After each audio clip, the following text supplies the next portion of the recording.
What's going on, everybody? My name is Alex Freeberg, and in today's video we're going to be looking at unions. Now, in the very last video we walked through joins, and I thought it was appropriate to look at unions next because unions and joins are somewhat similar or closely related.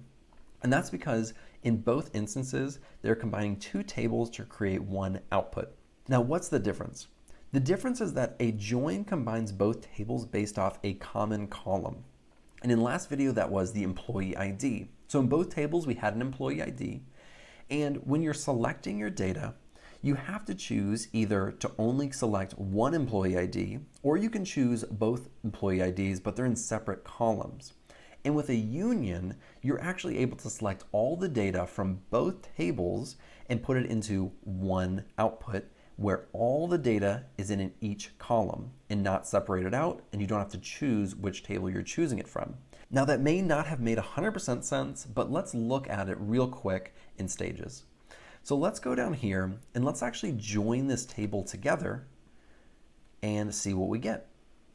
Now, the two tables that we're looking at is employee demographics and warehouse employee demographics. So over here, we have our employee demographics information, and then over here, or actually down here, we have our warehouse employee demographics.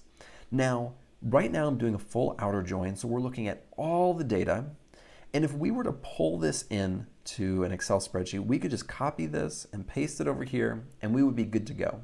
And that's because we have all the same columns: first name, last name, age, gender, first name, last name, age, gender. But if we tried to combine this in a query where we had this information right here, it wouldn't work. We cannot get it in the same column, and that's where a union comes into play.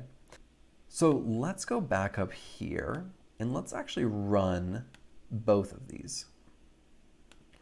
Now, as you can see, they have the exact same columns, and that makes it super easy for what we're about to do. All we're going to do is between these two queries, which are completely separate right now, all we're going to do is write union. So let's run just this.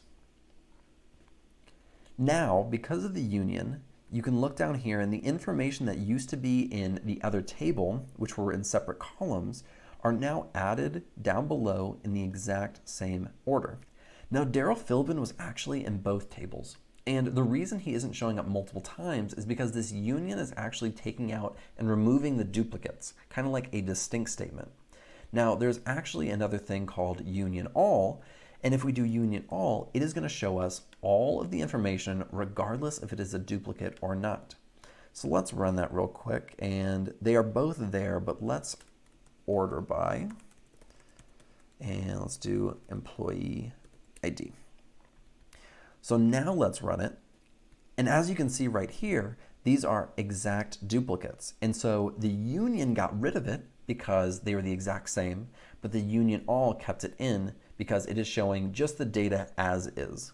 Now let's get rid of this union all, because the only reason why it works so well is because those two tables were the exact same. They were employee ID, first name, last name, age, gender, so they're basically the same tables just with different information, so it made it really easy. But we have another table, employee salary, and let's look at these two tables. So these two tables are obviously very different. They hold different information. Now, we would still be able to combine them. So let's do employee ID, first name, and let's do age. Now down here on the employee salary table, we will do employee ID, job title, and salary. Now let's use a union really quick and run this one. And it is still going to work. Now, why does this work? Well, first off, the reason it's working is because these data types are the exact same, or at least similar. So text and text, age, which is an integer, salary, which is an integer. It has the same amount of columns. So 3 and 3. So we have employee ID, first name, and age, and it's taking that from the first select statement.